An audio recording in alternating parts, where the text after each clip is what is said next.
அரசியல் பேசிருக்கேன்னு சொல்றாங்களே இப்ப படத்துல. இன்னும் அதையுமே பெருசா பேசல. டெத்தா பேசி அதை பத்தி லைட்டா பேசியிருக்காங்க. மற்றபடி அதையுமே எப்படி சொல்றதுன்னா ஓவராலா பேசிட்டு போயிருக்காங்களே தவிர ரொம்ப டிப்பா அந்த எமோஷன் கனெக்ட் அப்படின்னு சொல்லிட்டு ஒண்ணுமே வராது. அண்ணன் தம்பி பாசம் ஒண்ணு இருக்கும். இதுல நம்ம சுதா காங்கரா கூட சொல்லுவாங்க, இந்த படத்துல வந்து அண்ணன் தம்பி பாசம் இருக்கு, நீங்க எல்லாரும் வேற மாதிரி யோசிச்சுக்கிட்டு இருக்கீங்க அப்படின்னு சொல்லிட்டு.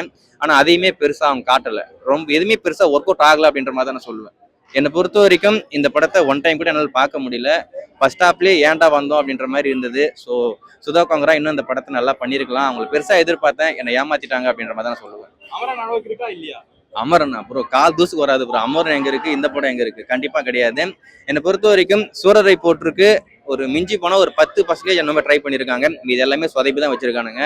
கிளைமேக்ஸுமே ரொம்பவே மொக்க. ஒரு ட்ரெயின் போது இன்ஜினை கேட்டி விட்டுட்டாங்க. பின்னாடி வர ட்ரெயின் கரெக்டா அவங்க எங்க நிக்கிறாங்களோ அங்க வந்து நிக்குது. எப்படி நிக்கீங்க சொல்லு பாருங்க. ட்ரெயின்ல நின்று சண்டை போட்டுக்கிட்டு இருக்காங்க. அந்த காத்துல முடி பறக்காதா, யாரும் கீழே விழ மாட்டாங்களா? என்ன ஏகப்பட்ட லாஜிக் மிஸ்டேக் இருக்கு. ஸோ லாஜிக் பார்க்காம நம்ம படம் பார்க்கலாம்.